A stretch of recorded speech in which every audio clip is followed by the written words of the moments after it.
নমস্কাৰ সকলোকে স্বাগতম জনাই ষ্টুডিঅত মই জাহ্নবী মুখ্যমন্ত্ৰীয়ে ৰাজ্যৰ পৰা মাদ্ৰাসা কেতিয়াও শেষ কৰিব নোৱাৰিব মাদ্ৰাসা এতিয়াও শেষ কৰিব নোৱাৰে আৰু মাদ্ৰাসা ভৱিষ্যতেও শেষ কৰিব নোৱাৰিব মাদ্ৰাসা শিক্ষাক লৈ এইদৰে গৰজি উঠিছে এতিয়া আমছুৰ সভাপতিয়ে লৈ আহিছো এই মুহূৰ্তৰ সবিশেষ মাদ্ৰাসা এতিয়াও শেষ কৰিব নোৱাৰে আৰু ভৱিষ্যতেও শেষ কৰিব নোৱাৰিব মাদ্ৰাসাত ভাৰত মাতৃক ভাল পোৱাটো শিকোৱা হয় অসমৰ মাদ্ৰাসা মুখ্যমন্ত্ৰীয়ে শেষ কৰি পেলাব নোৱাৰে মাদ্ৰাসা শিক্ষা কোনোদিনে শেষ কৰিব নোৱাৰিব কোনেও মাদ্ৰাসা শিক্ষা শেষ কৰিব নোৱাৰিব মাদ্ৰাসা কেতিয়াও বন্ধ কৰিব নোৱাৰিব সাধাৰণ শিক্ষাৰ লগতে ধৰ্মীয় শিক্ষাৰো প্ৰয়োজন আছে ধৰ্মীয় শিক্ষা নহলে সমাজ এখন সুস্থ হ'ব নোৱাৰে ধৰ্মীয় শিক্ষাৰ ওপৰত আঘাত কৰিলে সহ্য কৰা নহব বুলি হুংকাৰ প্ৰদান কৰিছে আমছুৰ সভাপতিয়ে মাদ্ৰাসা শিক্ষা আমাক লাগিব প্ৰয়োজনত অধিক গুণগত কৰি তুলিব লাগিব মাদ্ৰাসা শিক্ষা মাদ্ৰাসাৰ শিক্ষাৰ্থীয়ে এখন হাতত লেপটপ ল'ব আৰু এখন হাতত কোৰাণ ল'ব মাদ্ৰাসাৰ শিক্ষাৰ্থী সমগ্ৰ বিশ্বত জিলিকি থাকিব মাদ্ৰাসা শিক্ষাক লৈ এতিয়া এইদৰে গৰজি উঠিছে আমছুৰ সভাপতি ৰেজাউল কৰিম চৰকাৰে মাদ্ৰাসা শিক্ষাৰ ক্ষেত্ৰত এতিয়া এইদৰে মন্তব্য প্ৰদান কৰিছে মাদ্ৰাসা কেতিয়াও শেষ কৰিব নোৱাৰিব ভৱিষ্যতেও মাদ্ৰাসা শেষ কৰিব নোৱাৰিব বুলি মন্তব্য প্ৰদান কৰিছে আমছুৰ সভাপতিগৰাকীয়ে মুখ্যমন্ত্ৰীয়ে ৰাজ্যৰ পৰা মাদ্ৰাসা শেষ কৰি পেলাব নোৱাৰে বুলি মন্তব্য প্ৰদান কৰিছে আমছুৰ সভাপতিগৰাকীয়ে যিটো ৰাজ্যত 1281খন মাদ্ৰাসা যেহেতু বন্ধ কৰা হৈছে ৰাজ্যৰ বিভিন্ন প্ৰান্তত এইদৰে কেইবাখনো মাদ্ৰাসা যেহেতু বন্ধ কৰি দিয়া হৈছে আৰু মাদ্ৰাসা বন্ধ কৰি মাদ্ৰাসা সলনি মাদ্ৰাসাসমূহ স্কুললৈ উন্নীত কৰা হৈছে যিসমূহ মাদ্ৰাসা বন্ধ কৰি দিয়া হৈছে ৰাজ্যত 1281খন মাদ্ৰাসা বন্ধ কৰি দিয়া হৈছে আৰু এই মাদ্ৰাসাসমূহ সলনি কৰি স্কুললৈ যেহেতু উন্নীতকৰণ কৰি দিয়া হৈছে তাৰ পিছতেই এই সমগ্ৰ ঘটনা সন্দৰ্ভত তীব্ৰ প্ৰতিক্ৰিয়াৰ সৃষ্টি হোৱা দেখিবলৈ পোৱা গৈছিল ৰাজ্যত মুখ্যমন্ত্ৰীয়ে ৰাজ্যত চৰকাৰে যিটো মাদ্ৰাসা বন্ধ কৰিছিল আৰু 1281খন মাদ্ৰাসা বন্ধ কৰি যেহেতু স্কুললৈ উন্নীতকৰণ কৰি দিয়া হৈছিল তাৰ পিছতে এই তীব্ৰ প্ৰতিক্ৰিয়াৰ সৃষ্টি হোৱা দেখিবলৈ পোৱা গৈছিল আৰু এতিয়া এই সন্দৰ্ভত আমছুৰ সভাপতি ৰেজাউল কৰিম চৰকাৰে মন্তব্য প্ৰদান কৰিছে এক প্ৰকাৰ গৰজি উঠা বুলি ক'ব লাগিব মুখ্যমন্ত্ৰীয়ে অসমৰ পৰা মাদ্ৰাসা শেষ কৰিব নোৱাৰে মাদ্ৰাসা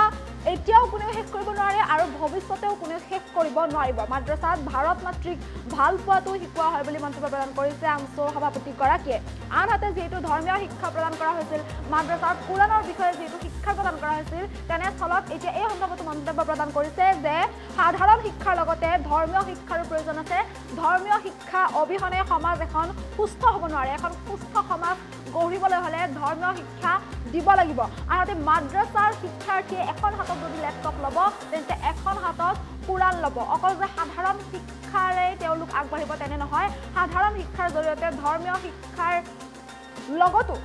শিক্ষাৰ লগত লৈ তেওঁলোক আগবাঢ়িব লাগিব মাদ্ৰাসা শিক্ষা আমাক লাগিব আৰু প্ৰয়োজনত অধিক গুণগত কৰি তুলিব লাগিব মাদ্ৰাসা শিক্ষা এইদৰে এক প্ৰকাৰ মন্তব্য প্ৰদান কৰিছে আমছুৰ সভাপতি ৰেজাউল কৰিম চৰকাৰে মাদ্ৰাসাৰ শিক্ষাৰ্থীসকল সমগ্ৰ বিশ্বতে জিলিকি থাকিব লাগিব আৰু কেৱল যে সাধাৰণ শিক্ষালৈ আগবাঢ়িব লাগিব তেনে নহয় যেহেতু মাদ্ৰাসাত কোৰাণ সম্পৰ্কীয় যেহেতু শিক্ষা প্ৰদান কৰা হয় ধৰ্মীয় শিক্ষা প্ৰদান কৰা হয় তেনেস্থলত ধৰ্মীয় শিক্ষা লাগিব বুলিও এতিয়া মন্তব্য প্ৰদান কৰিছে আমছুৰ সভাপতিগৰাকীয়ে আৰু ধৰ্মীয় শিক্ষা অবিহনে এখন সমাজ কেতিয়াও সুস্থ হৈ থাকিব নোৱাৰে তেনেস্থলত মাদ্ৰাসা শিক্ষা আমাক লাগিবই প্ৰয়োজনত অধিক গুণগত কৰি তোলা হ'ব মাদ্ৰাসা শিক্ষা আনহাতে মাদ্ৰাসা শিক্ষাৰ্থীসকল বিশ্বত জিলিকি থাকিব লাগিব ধৰ্মীয় শিক্ষাৰ পৰা যদিহে কোনোবাই আঘাত কৰে তেন্তে এই আঘাত সহ্য কৰা নহ'ব বুলি এক প্ৰকাৰ হুংকাৰ প্ৰদান কৰিছে আমছুৰ সভাপতি ৰেজাউল কৰিম চৰকাৰে ৰাজ্যত যিহেতু চৰকাৰে মাদ্ৰাসা বন্ধ কৰি দিছে 1281খন মাদ্ৰাসা বন্ধ কৰি দিয়া হৈছে ৰাজ্যৰ বিভিন্ন প্ৰান্তৰ পৰা মাদ্ৰাসাসমূহ বন্ধ কৰি দিয়া হৈছে আৰু সেই মাদ্ৰাসাসমূহ বন্ধ কৰি মাদ্ৰাসা সলনি স্কুললৈ উন্নীতকৰণ কৰা হৈছে আৰু তাৰ পিছতেই বিভিন্নজনৰ বিভিন্ন প্ৰতিক্ৰিয়া দেখিবলৈ পোৱা গৈছিল একাংশজনে সমৰ্থন কৰিছিল একাংশ ইয়াৰ বিৰোধিতা কৰাও দেখিবলৈ পোৱা গৈছে তেনেস্থলত এতিয়া আমছুৰ সভাপতি ৰেজাউল কৰিম চৰকাৰে এই মন্তব্য প্ৰদান কৰিছে যে মাদ্ৰাসা কেতিয়াও বন্ধ কৰিব নোৱাৰিব মাদ্ৰাসা এতিয়াও শেষ নহয় আৰু ভৱিষ্যতেও শেষ কৰিব নোৱাৰে মুখ্যমন্ত্ৰীয়ে ৰাজ্যৰ পৰা মাদ্ৰাসা শেষ কৰিব নোৱাৰিব কিয়নো কেৱল গুণগত শিক্ষা বা সাধাৰণ শিক্ষাৰে শিক্ষিত হ'লে নহ'ব আজি যি সময়ত অসমৰ মাদ্ৰাসাসমূহ ধ্বংস কৰাৰ ষড়যন্ত্ৰ ৰচনা কৰা হৈছে যি সময়ত অসমৰ মাদ্ৰাছাসমূহ শেষ কৰি দিয়াৰ পৰিকল্পনা কৰা হৈছে যে আমি কেৱল মাদ্ৰাছাবিলাকত ধৰ্মীয় শিক্ষাৰে শিক্ষিত কৰোঁ, তাত জেনাৰেল শিক্ষা নহয়। যিসকলে মাদ্ৰাছা ভাঙি দিয়াৰ কথা কয়, যিসকলে মাদ্ৰাছা শিক্ষা শেষ কৰাৰ কথা কয়, যি মুখ্যমন্ত্ৰী হিমন্ত বিশ্ব শৰ্মাই মাদ্ৰাছা শিক্ষা নালাগে বুলি কয়, সেইজন মুখ্যমন্ত্ৰীয়ে আজিৰ আলোচনা সভাখন চোৱা উচিত। সেইজন মুখ্যমন্ত্ৰীয়ে আজিৰ আলোচনা সভাখন এইকাৰণে চোৱা উচিত যে কেৱল মুছলমানসকলে ধৰ্মীয় শিক্ষাই নহয়, তাত জেনাৰেল শিক্ষাৰ লগতে সমাজ সংস্কাৰক অসম ভাৰত মাতৃক ভাল পোৱা ইয়াত শিকোৱা হয়। এই কথাটো অসমৰ মুখ্যমন্ত্ৰীয়ে জনা উচিত। আৰু মই ভাবোঁ এনেকুৱা সভা সমিতি আমি আৰু অধিক কৰিব লাগিব, কাৰণ যি হাৰত যোৱা পৰহিও দেখিছোঁ, মোৰ কথাবিলাকত কিছু মই স্পষ্টকৈ কওঁ, স্পষ্টবাদী আমি কাকো ভয় কৰা প্লেয়াৰ নহয়। গতিকে সিদিনাখনো কৈছে যে অসমৰ মাদ্ৰাছা মই শেষ কৰি পেলালোঁ। মই হিমন্ত বিশ্ব শৰ্মা ডাঙৰীয়াক আজিৰ এই আলোচনা চক্ৰত কৈছোঁ, না আপুনি মাদ্ৰাছা শেষ কৰিছে, না ভৱিষ্যতেও আপুনি মাদ্ৰাছা শিক্ষা শেষ কৰিব পাৰিব। আপুনি 25 বাৰ মুখ্যমন্ত্ৰী হ'লেও আপুনি মাদ্ৰাছা শিক্ষা শেষ কৰিব নোৱাৰে, কাৰণ এখন সমাজ পৰিচালিত হ'বৰ কাৰণে যেনেকুৱা ধৰণে আমাৰ জেনাৰেল শিক্ষাৰ প্ৰয়োজন আছে, তেনেকুৱা ধৰণে ধৰ্মীয় শিক্ষাৰো সিমানেই প্ৰয়োজন আছে। ধৰ্মীয় শিক্ষা নহ'লে সমাজ সুস্থভাৱে পৰিচালিত নহয়। গতিকে এই ধৰ্মীয় শিক্ষাৰ ওপৰত কোনোবাই আঘাত কৰিব, সেই আঘাত কোনোবাই মানি ল'লেও শতাংশ সংখ্যালঘু ছাত্ৰীজনৰ গাত চেষ্টা কৰিকে মানি নলয়, এইটোৱে স্পষ্ট। গতিকে মাদ্ৰাছা শিক্ষা আমাক লাগিব।